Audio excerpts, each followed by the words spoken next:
It's my own design. It's my own remorse. Help me to decide. Help me make the most of freedom and of pleasure. Nothing ever lasts forever. Everybody wants to rule there's a room where the light won't find you. Holding hands while the walls come tumbling down. When they do, I'll be right behind you. So glad we've almost made it. So sad they had to fade it. Everybody wants to rule the world.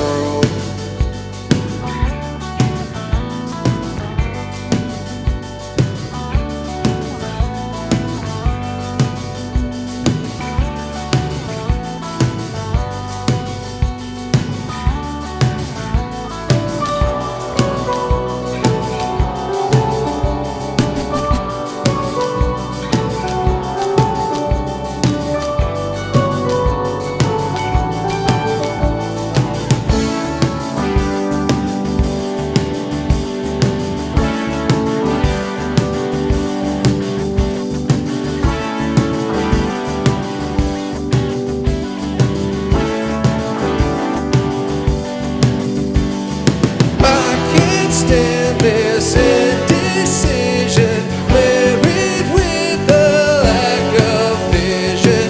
Everybody wants to rule say that you'll never, never, never, never need it. One headline, why believe it? Everybody wants to rule the world.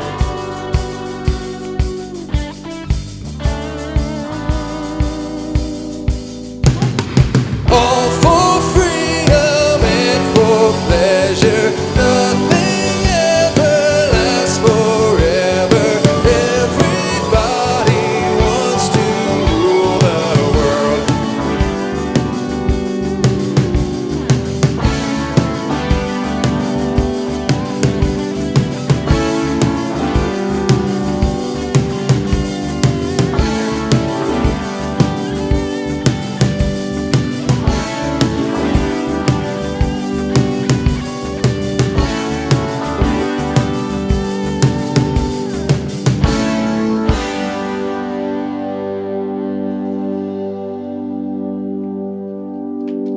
All right.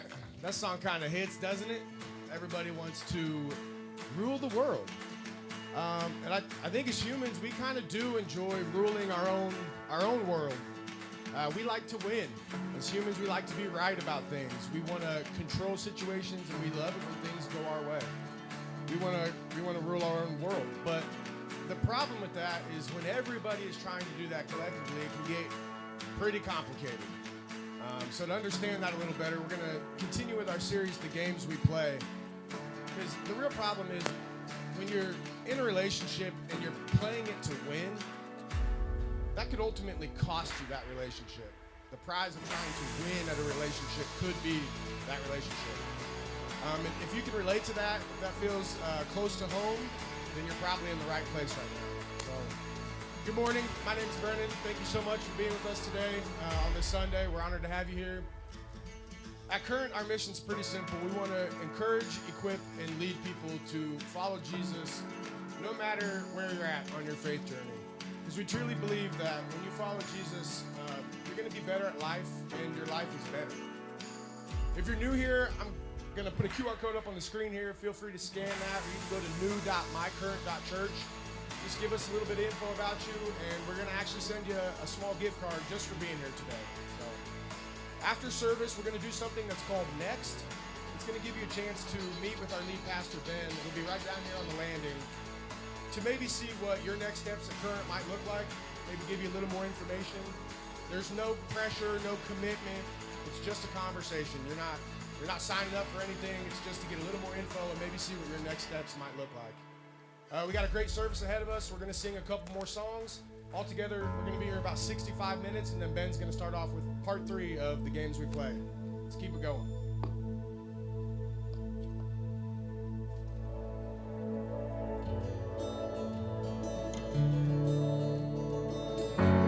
When I was lost and all alone, your presence was where I found home. You were there and you're here right now. In every high and every low, you never left me without hope. You were good and you're good right now. I've witnessed your faithfulness.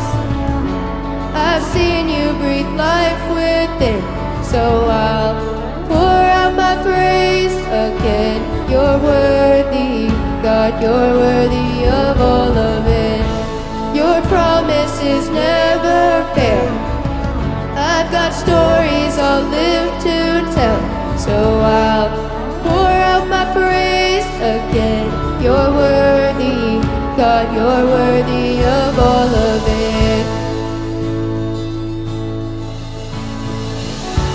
You left the throne and chose the cross, laid down your life to rescue us, the Savior then and the Savior now. But even death was not the end. You conquered hell so I could live, resurrecting then, resurrecting now. Resurrecting then, resurrecting now. I've witnessed your faithfulness. I've seen you breathe life within. So I'll pour out my praise again. You're worthy, God, you're worthy of all of it. Your promises never fail. I've got stories I'll live to tell. So I'll pour out my praise again. You're worthy, God, you're worthy of all of it. You're good and I've witnessed it. You're strong and I've witnessed it. You're constant, I've witnessed it. And I'm confident I'll see it again and again. You love and I've witnessed it. You heal and I've witnessed it. You save and I've witnessed it. And I'm confident I'll see it again and again. I've witnessed your faithfulness. I've seen you breathe life within. So I'll pour out my praise again. You're worthy, God, you're worthy of all of it. Your promises never fail. I've got stories I'll live to tell. So I'll pour out my praise again. You're worthy, God, you're worthy of all of it. To the broken, I'll witness it. To the hurting, I'll witness it. To the lost, I will witness it. And I'll tell them this. I'll tell them what I've witnessed. To my family, I'll witness it. To my city, I'll witness it. To the nations, I'll witness it. And I'll tell them this. I'll tell them what I've witnessed.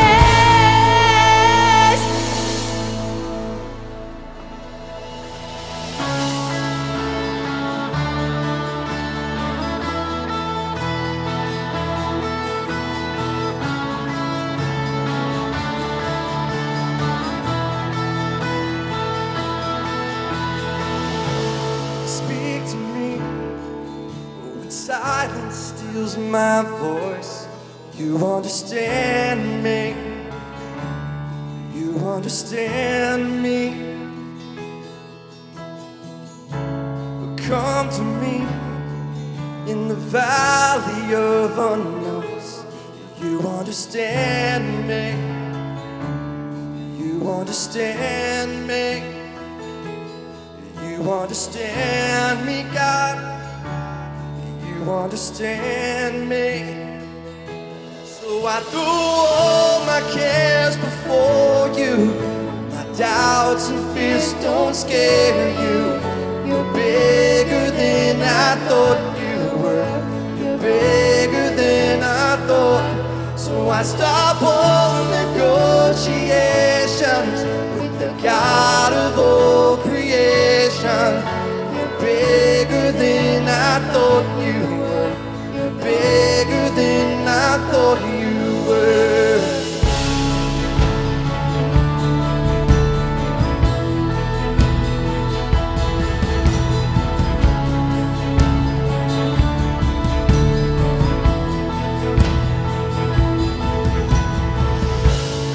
I believe, but help my unbelief. You understand me. You understand me. Help me reach the faith that's underneath. You understand me. You understand me. You understand me, God. You understand me. So I threw all my cares before you. My doubts and fears don't scare you. You're bigger than I thought you were. You're bigger than I thought. So I stop all negotiations with the God of all creation. You're bigger than I thought you were. You're bigger than I thought you were.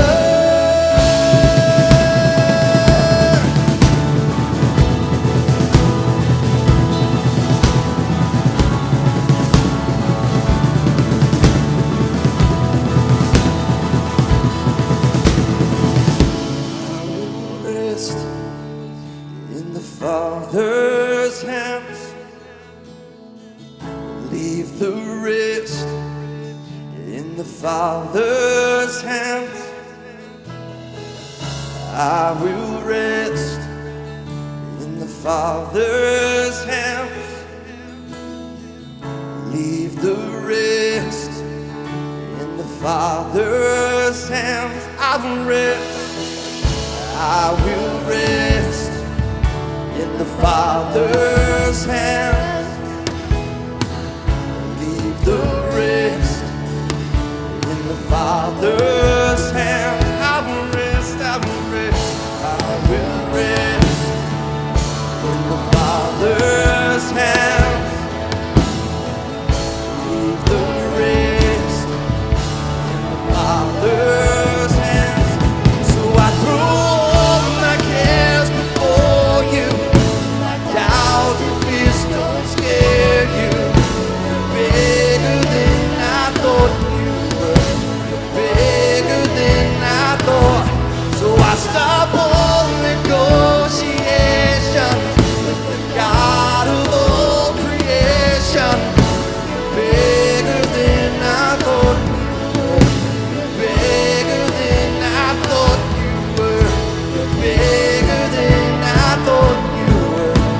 Bigger than I thought you were.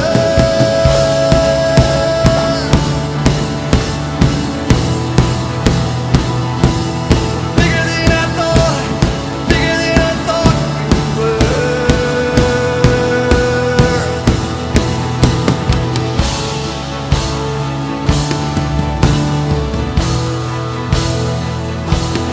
Bigger than I thought. Bigger than I thought you were.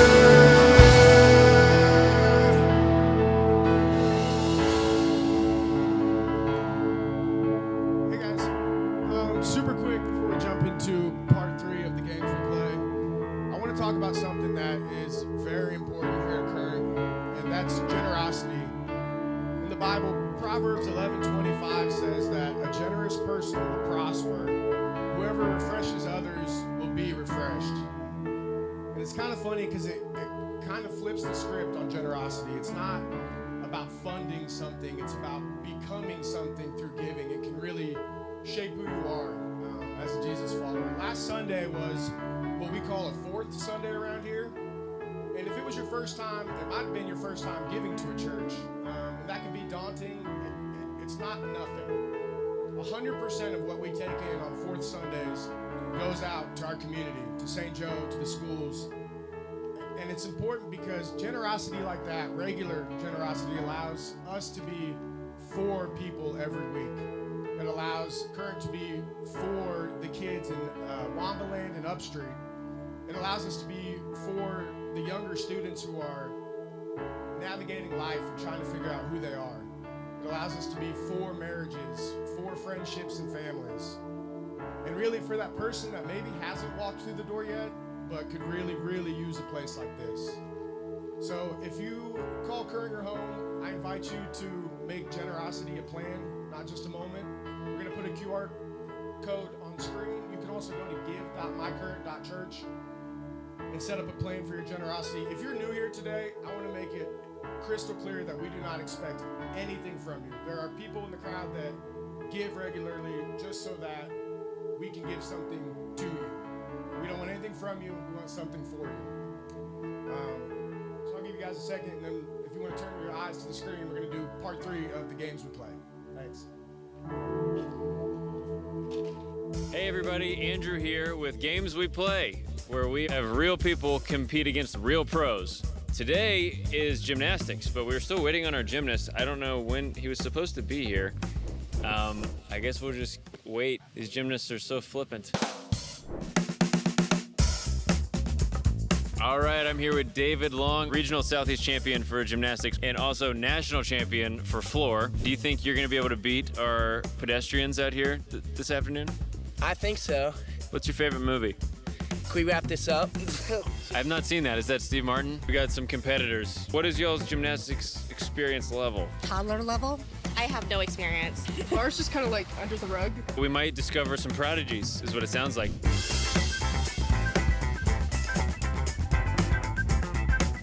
As David's getting nervous over there.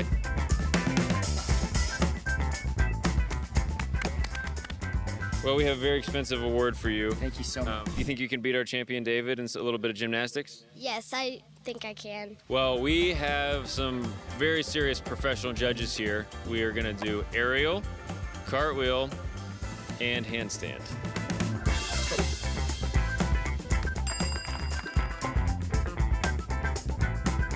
Okay, he's showing off. See if they dock you for cockiness. It's crazy they call it aerial because like a mermaid could never do that. David, let's get your aerial. Men's gymnastics doesn't really do aerials. Men's gymnastics don't do that.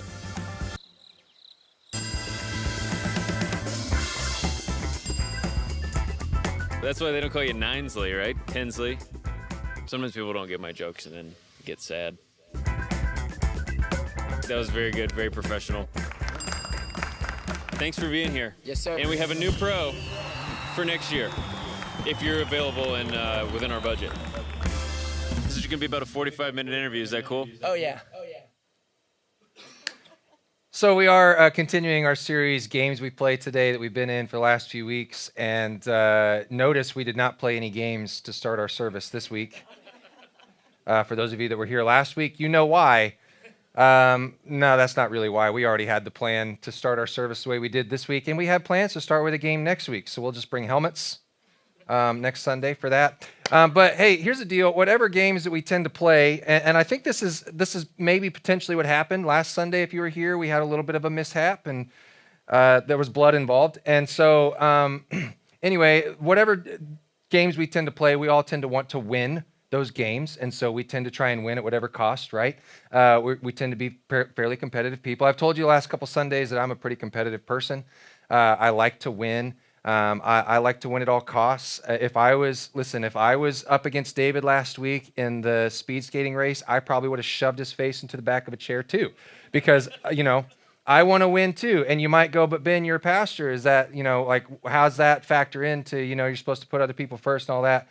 I don't know, get over it. That's the best I can tell you at this point. But I like to win, and I think it goes back to my earliest days. I've been playing competitive things for as long as I can remember. I started playing baseball when I was 4 or 5 years old, and I started with t-ball. I can remember coming into home in t-ball and trying to jump. Like at that point, every kid just ran the bases, whether you got out or not in t-ball. But I remember coming home and I tried to jump over my coach who tried to tag me out. And I don't know why I remember that, but I was 5 years old. That's when it started for me. One of my earliest memories of being really competitive, though, was around the age of 11 or 12. My parents were part of a community group, a small group that met in homes. And for whatever reason, that community group had decided to have a kickball game in the gymnasium of our church at the time. And I don't know, I just felt like the need to show off, I guess, and win. So I really wanted to win this game. So when I was up to, I remember this vividly. I remember, I can picture it in my brain that, plays as a video. I was up to at the plate, whatever you call it for kickball. I was up to bat for kickball, and one of the other dads in this community group was the pitcher for the other team, and he rolled the ball in, and I was determined to kick this ball. We had there was a line on the back wall of our gym that if you hit it over that line, if you kicked it over that line and hit that, that was a home run. So I was determined, I'm just going to win this thing for my team. And I remember he pitched the ball in and I came in and I just smacked that thing as hard as I could. And it was a bullet. It was a bullet right into the face of his 2-year-old son that was standing right next to him. I've been thinking about this all week. Mom, Dad, you're in the room. Do you remember this? Okay. I do, because I've never heard a kid cry as much as that kid cried. I still remember it to this day. I feel bad about it to this day. I know the kid's name. So Brett Stanton, if you're out there, I'm sorry for the trauma that I caused you when you were about 2 years old. And I kicked a kickball into your face. But we all love games, right? And we all love to win games. We all love to play games. But we've been talking throughout this series that there's one area of our lives that we should never play games, and that's in the area of our relationships. Because the very nature of games itself is that there's a winner and there is a loser. And so when it comes to relationships, if we're playing games and that game requires a loser, that's a game that nobody wins. If one person's going to win and one person's going to lose, or if one person's going to win or a group of people are going to win and another group is going to lose, everyone loses when it comes to our relationships. Think about your arguments. Think about all the arguments you've had over the years with your spouse or with your kids. Even if you won that argument, even if you feel like you won it, you still lost something, right? You still lost something. As a result of winning, you damaged the relationship. Or you might have, as a result of winning in the way that you won, you might have ended up having to go back and apologize, right? Or they have to apologize. Or something there's just damage that's been done there. Sometimes, in order to win in the relationship with your son or your daughter or your mom, your dad, your husband, your wife, in order to win, you end up losing the relationship. The relationship is broken. It's lost altogether, right? We've seen that happen. This is why, if you can think back to your dating days, some of you might be in those days now. This is why when we date people and we date them for a little while and a breakup occurs, what do we say? I just don't want to play games anymore, right?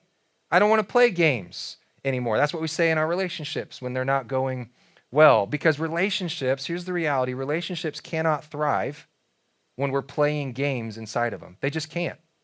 And so today we're going to talk about another game. We've been talking about games that we shouldn't play in our relationships, that damage our relationships throughout this series. And so today we're going to talk about another one of those games. And the game we're going to talk about today is one that we all play. Every single one of us in this room play this game, regardless of where you're at on your faith journey. Whether you are here today and you are a Christian or not, whether you are a church person or not, regardless of where you're at in that journey and mature in your faith or not, we all play this game. I know this is true of every one of us. And that game that we're going to talk about today is we're going to call it the comparison game. The comparison game. It's natural for every single person to play this game because this is just part of our human nature. That's just part of being a people, a person, right? This is a game that can be played by one person or for more players. And the interesting thing is when you do play it by yourself with other people around, when you play this game with other people around and you're playing it by yourself, the other people don't even often know that you're playing the game, right? And this game, the comparison game, it starts for us at a very young age. Very, very young. Like all the way back to the very beginning, right? As soon as we could start crawling, we wanted more toys.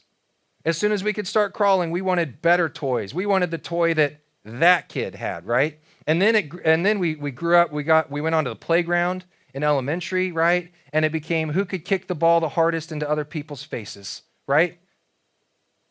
Are you guys with me?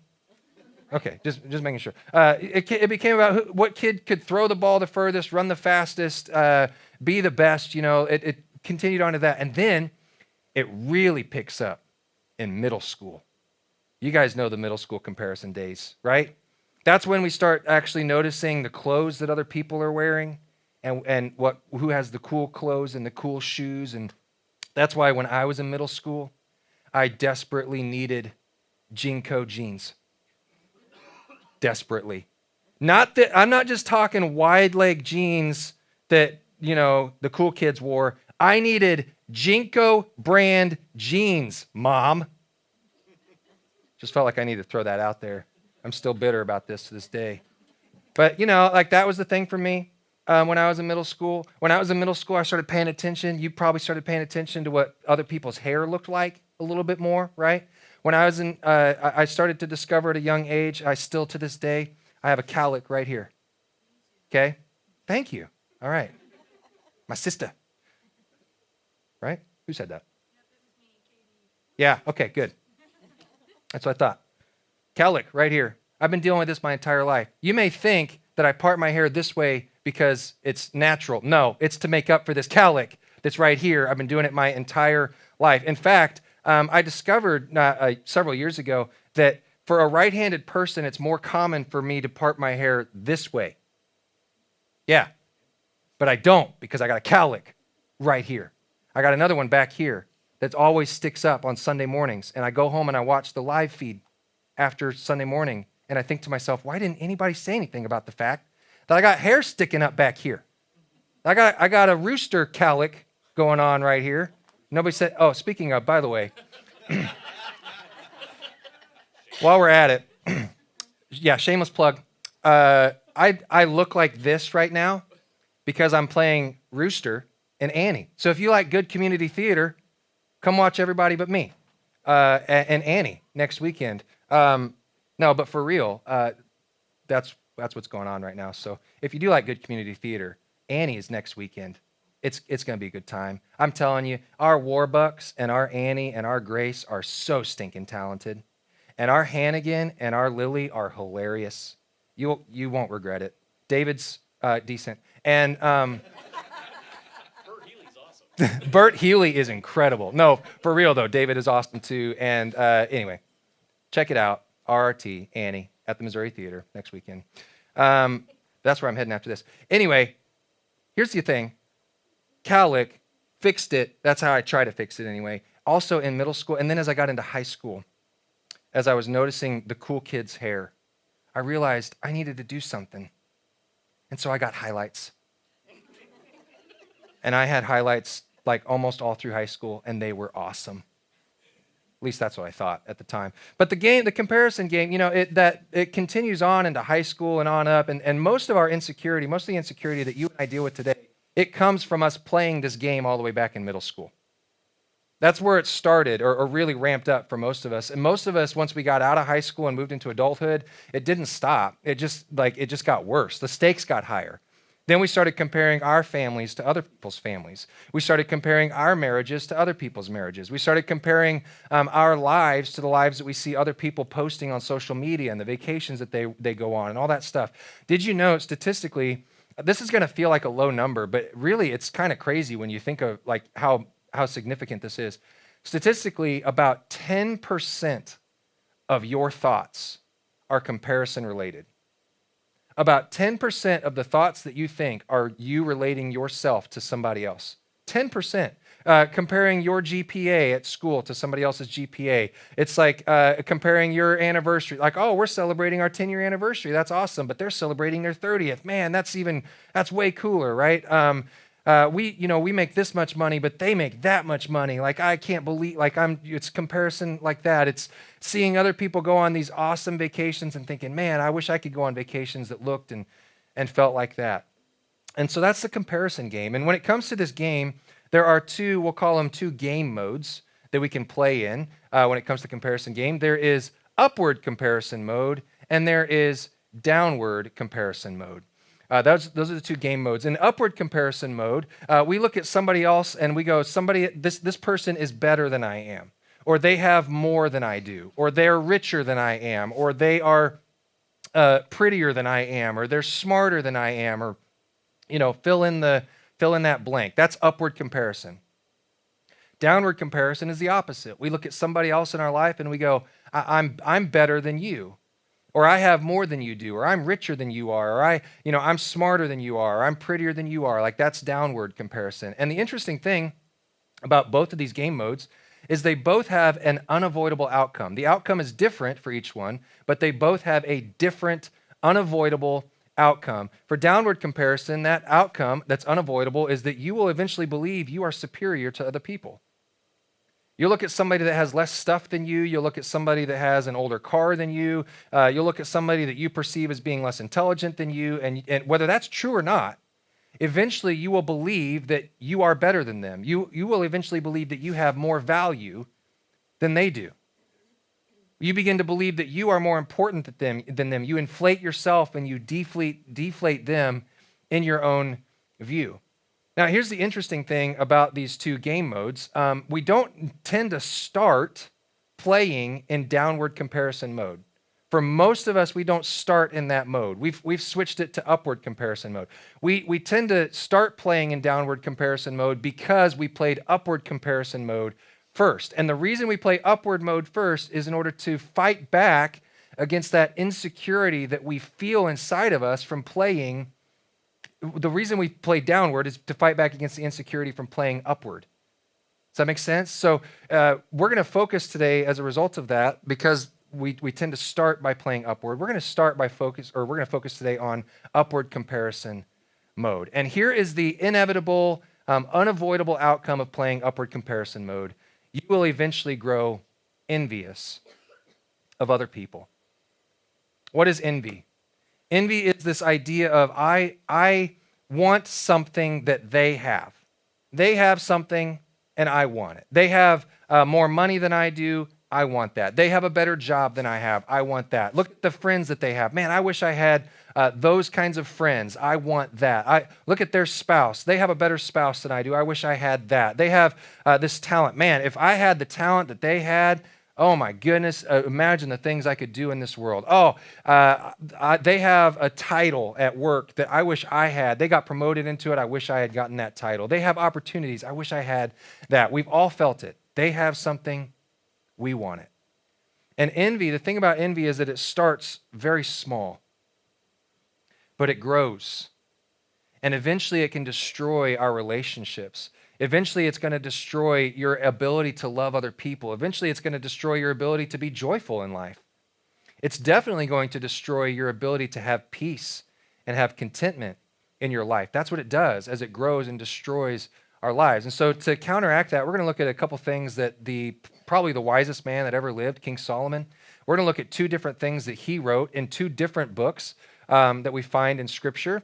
These two different books that we're going to look at that he wrote are found, they're in the middle of what we call the wisdom literature of Scripture. You may not know this, but there's a section of the Bible that we often refer to as wisdom literature. And I would venture to guess that even if you're here today and you're not sure where you are as far as faith, you're not sure what you believe about God, you're not sure where you stand as far as the Bible or church or Christianity, regardless of where you're at on the faith, your faith journey, I would venture to guess that every single one of us in this room want more wisdom. We all want to be more wise, right? If you don't want more wisdom, I'm concerned for you. Like, I don't know how else to put it, right? Like, We all want to be wiser. And so that's what we're going to look at today is a couple of wise things that Solomon wrote for us. The first one comes to us from Proverbs. He says this, he says, a heart at peace gives life to the body, but envy rots the bones. A heart at peace. When your heart is at peace, you're content. There's contentment. Like that's a picture of calmness, serenity, right? That's a picture of I'm not striving to get more. That's a heart at peace. Envy, however, rots the bones. That's what he says. What is rotting? We all know what rotting is, right? Rotting means that something is dead. Rotting means that something is decaying. There is no life in that thing. And he's saying a heart that has envy, a person dealing with envy in their life, their life is dead. It's decaying. There's no life beating in that heart. You've probably experienced this at some point in your relationships, right? Think about a relationship, and this may be hard. It's going to require some honesty, but think about a relationship perhaps that you've felt envious of something that person has. When you are envious of them, you start to get angry towards them, right? There's some bitterness between you and that person. They may not even know it's there in your heart, but it's there, right? They might not have even done anything to you to deserve that, but it's there. Like there's this bitterness, this anger that you feel towards them. They have something that you want. They have something that you feel like you deserve. And so you begin to see them differently. You begin to see them almost as an enemy in your life. And then you begin to question your own self-worth. You begin to question whether or not you have any value. You begin to hate, as kind of to the point of this verse, you begin to hate your own life. You become overly critical of the other person. Like when you're envious of somebody and they have something good happen to them, what happens? You don't want to celebrate that, right? You don't want to celebrate the good things that come to them. In fact, you begin to write your own narratives around those good things. Well, of course you're experiencing that because, fill in the blank. Of course you got that new car. I'm sure that in order to get that new car, you went into a whole bunch of debt, right?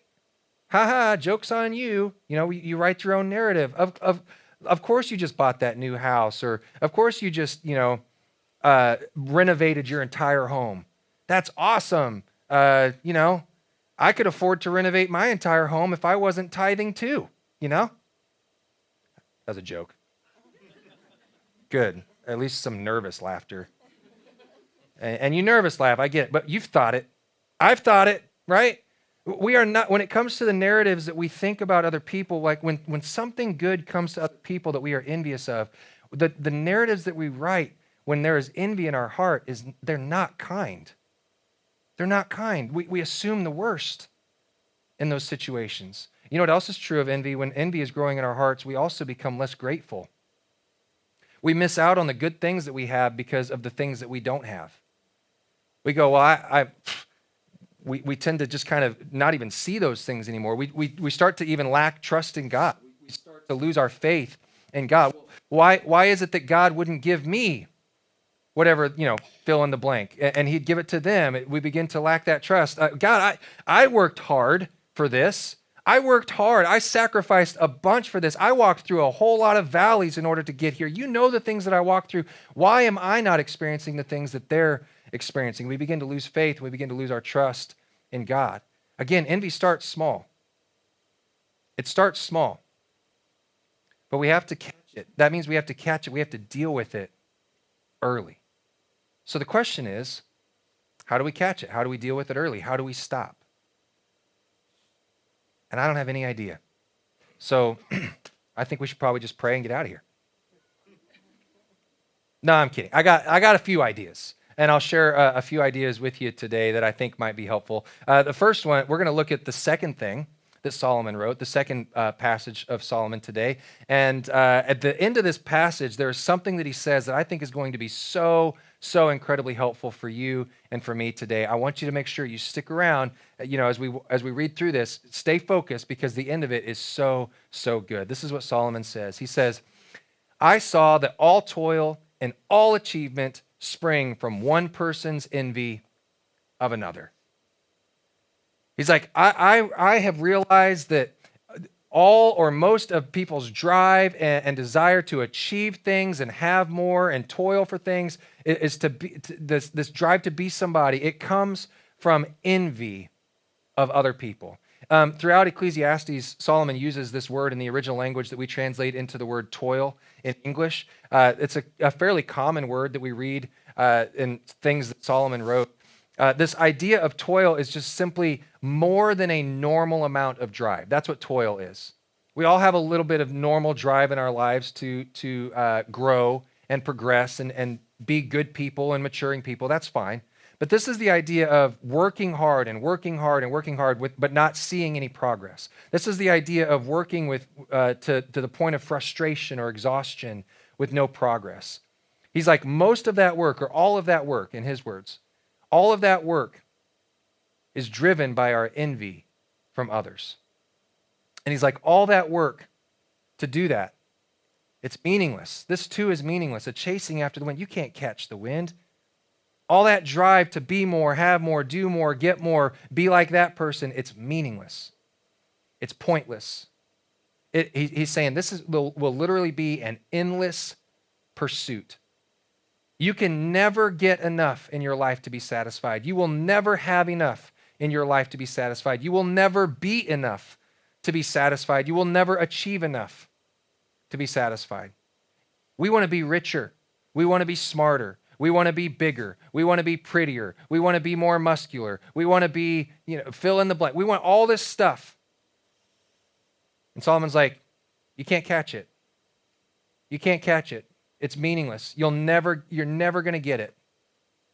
There will always be someone who is richer than you and better than you and smarter than you and more talented than you and prettier than you and more muscular than you. There will always be somebody. And even if you're chasing somebody, you have a picture of somebody that you are chasing in your mind and you achieve it.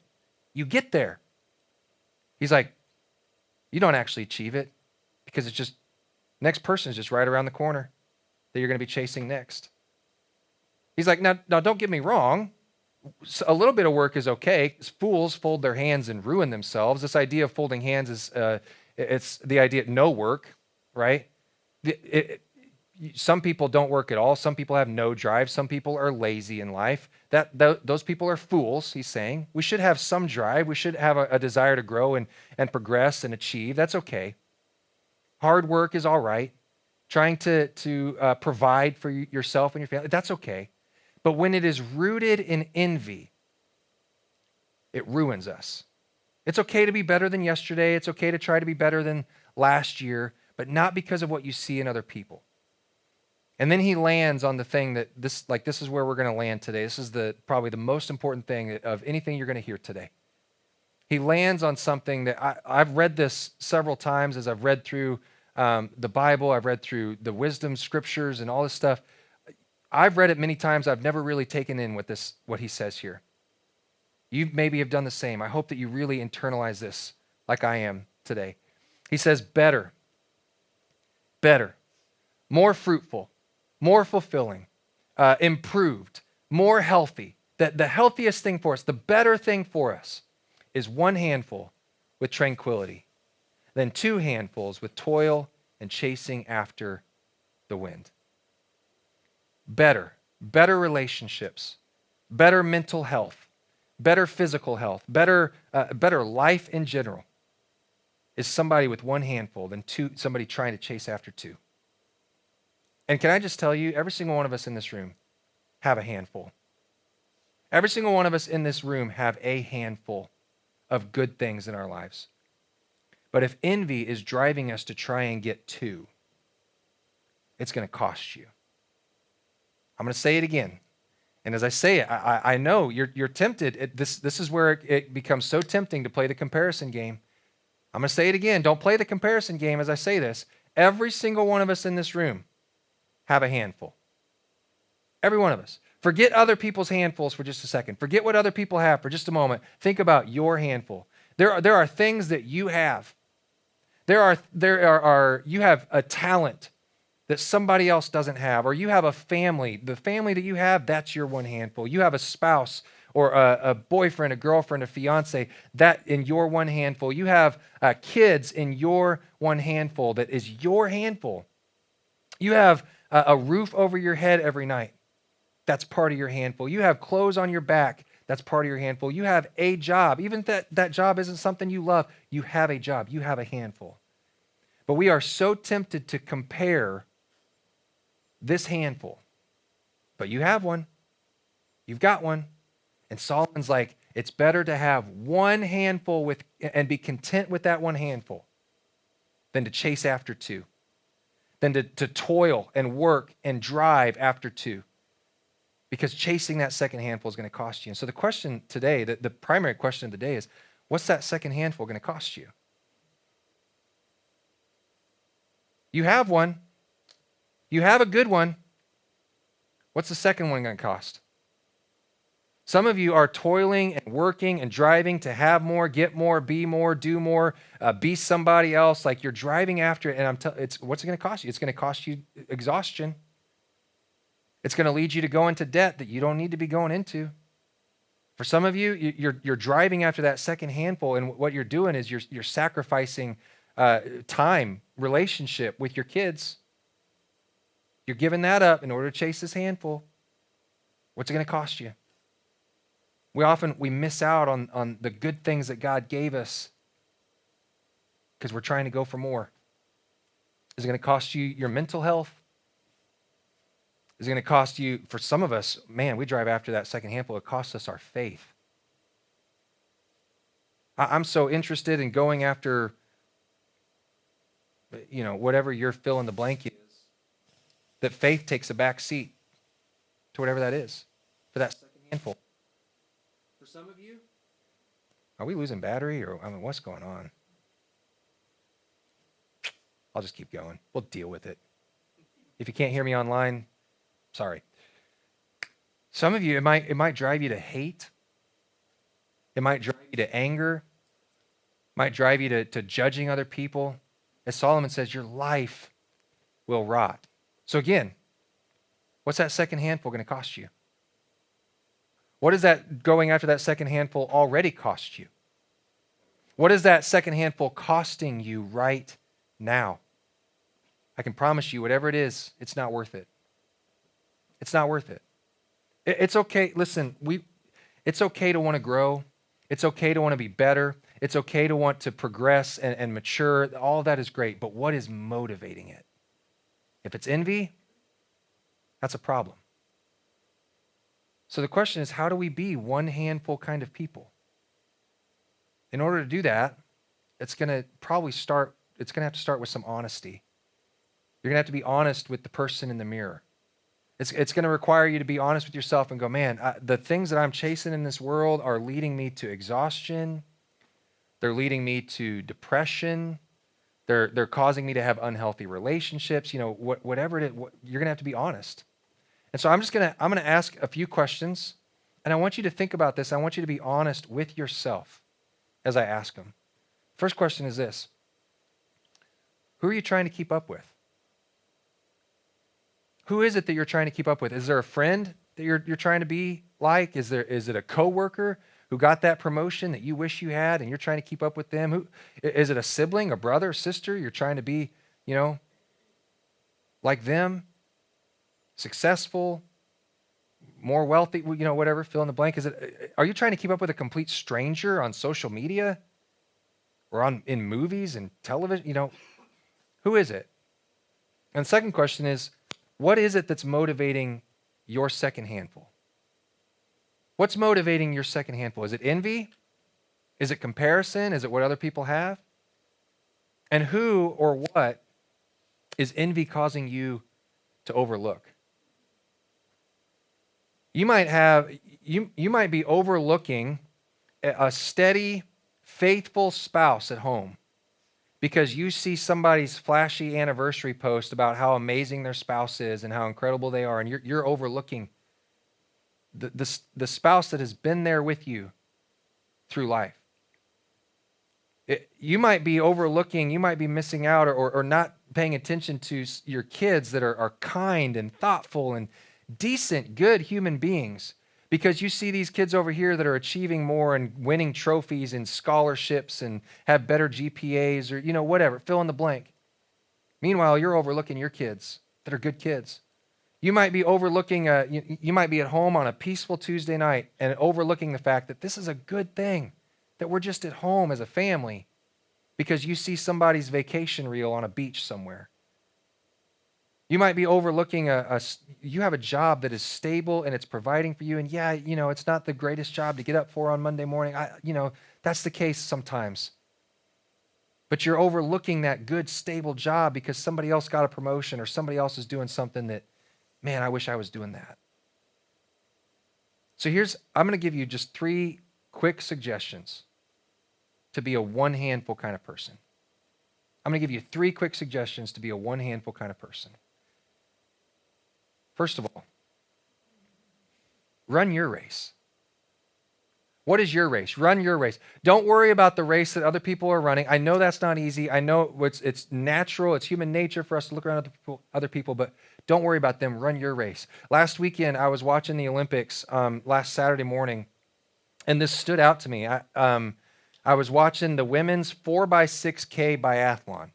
So cross-country skiing, where 4 women each went 6K, and they had to shoot at targets between their cross-country skiing.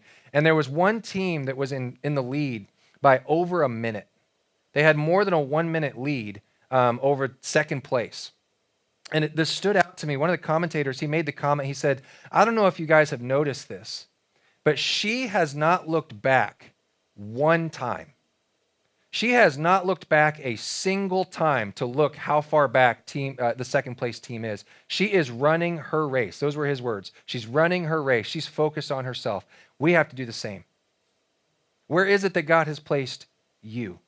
What is it that is unique to you and your place, your position in life right now? What is it? Run that race. Second, fix your focus on Jesus.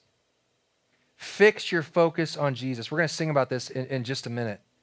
It's not enough to just simply believe the right things about Jesus. That's a great starting point. But you got to follow Jesus. If we spend so much of our time like chasing after somebody or some image of something that we want. If you want to keep up with somebody, keep up with Jesus. If you want to focus on somebody else other than yourself in your own race, there's one person that you can focus on, Jesus. And when you build your motivation around Jesus and the way that he lived and the way that he calls us to live, when you become focused on other people first, when you, meaning putting them first, not focused on other people like what they have, but focused on putting other people first, when you love other people, when you celebrate the good things in people's life, that's what Jesus did. He celebrated other people. When you do that, when you follow the way of Jesus, you will become content because you won't be focused on your brother, your sister, your coworker, your neighbor, that person on social media, whoever it is that we tend to, chase after. And lastly, and this is so important, in order to be a one-handful kind of person, you have to choose gratitude. You have so much in your one hand to be grateful for. You have so much. You might need one idea you could do is you could sit down every morning and start your day just by writing 3 things that you're grateful for. If you're struggling with gratitude, if you're struggling with envy, write 3 things every day. I'm grateful for this. When you're sitting around the dinner table as a family or when you're driving around in a car as a family, talk about the things you're grateful for. One habit that I got into years ago, 15 years ago, is I try to write 2 thank you cards a week. I send out 2 thank you notes a week. Just to make sure that I am focused, I am grateful for what other people are doing. Be grateful. Maybe that's a habit that you could adopt. But run your race. Fix your focus on Jesus and choose gratitude. Because that second handful that you are chasing, it's not worth it. It will bring you to ruin. It will rot the bones. That's a game that we need to pack up and we need to throw it out. Because, as Solomon said, a heart at peace gives life to the body, but envy rots the bones. Better, he says, better is one handful. One handful, the one handful kind of life is the better life. Because when envy and comparison, when you're playing the comparison game, when it's driving you, it's going to cost you your relationships. It's going to cost you your mental health. It's going to cost you perhaps even your faith. And here's the cool thing about being a one-handful kind of person. When you are focused and you're grateful for what you got in this hand, it leaves this hand open for whatever God might place into it on your behalf. You don't have to chase after it. You don't have to go after it. You don't have to grab it and grip it and hold on to it. It leaves that hand open for whatever God might place inside of it, what he might bring next. Let's pray. God, I know that today I've been preaching this message this morning, and I started off the whole thing by saying, hey, this is a game that we all play, and I know that it's natural for us. It's our human nature. 10%. 1 out of every 10 thoughts is a comparison game thought, and so God, I pray that you would help us to combat that. That you would help us to win the comparison game, not by getting more or winning over other people, but we would win that game by not playing it, by being grateful for what it is that we have. And I know that in a room full of people that are on different journeys and in different places in life, I know that we're not all in the same place, and so maybe this message didn't land for everybody, but I got to believe that there's somebody in this room, God, that or multiple somebodies in this room, that something or someone came to mind for us today as we talked about this. God, I pray that you would help us to celebrate the good things in other people's lives and be grateful for the things that we have in our one handful. Trusting that you're going to bring whatever else we need and whatever's good for us in that second handful. That we don't have to toil after it. We don't have to chase after it. We can just stand by with open hands and trust, believe. And help us to follow you. Help us to follow the way of Jesus in our lives, because that's the better way. That's the better way. We love you, Jesus. Pray it all in your name. Amen. I want to invite you to stand. We're going to close with a song today. It's called The Jesus Way, and it speaks to just some of these thoughts of following after. If we're going to follow anything, if we're going to strive for anything, it should be the way of Jesus. So that's what we're going to sing about. I invite you to sing with us.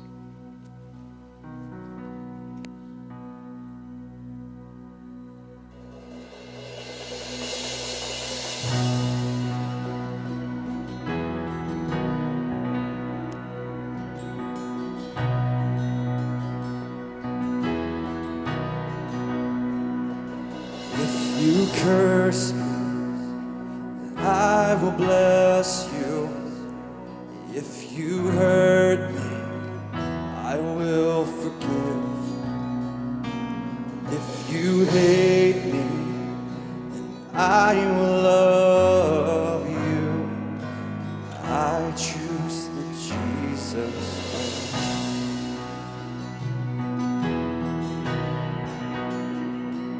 If you're helpless, I will defend you.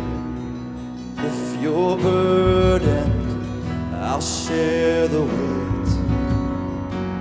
If you're hopeless, then let me show you there's hope in the Jesus way.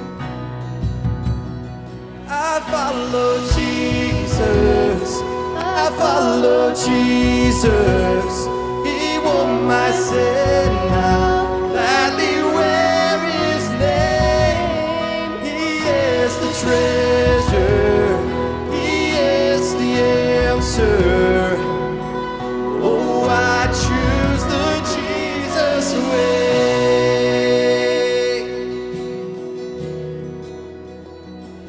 If you strike me, I will embrace you. If you chain me, I'll sing his praise. And if you kill me, my home is heaven. For I choose the Jesus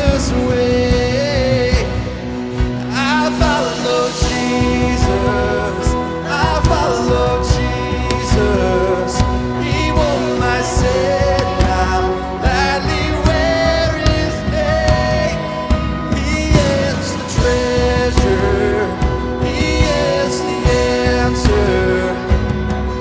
Oh, I choose the Jesus way.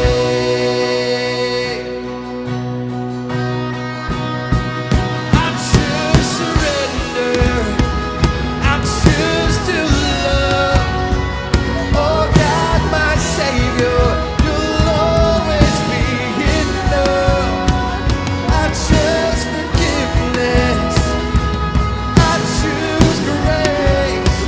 I choose to worship no matter what I face. I choose the Jesus way. I choose the Jesus way. I choose the Jesus way. I choose the Jesus way. I follow Jesus. I follow Jesus. He won't my sin now. Gladly wear his name. He is the treasure. He is the answer. Oh, I choose the Jesus way. I follow Jesus. I follow Jesus. He won't my sin now. Gladly wear his name. He is the treasure. He is the answer. Oh, I choose the Jesus way.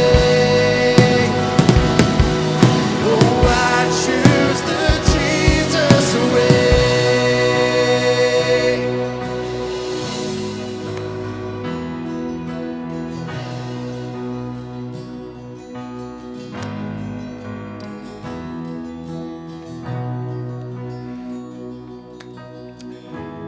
So there you go. This week, if you're going to follow, chase after anything, chase after Jesus and choose the Jesus way. I think it's the better way. Next Sunday, we're going to conclude this series. I say we. I'm not going to conclude it. My dad's going to conclude the series next week. I'm excited about that. And so you're going to get to hear some wisdom from him, which is always really good wisdom. And I worked it out perfect so that I didn't have to preach on Daylight Saving Sunday.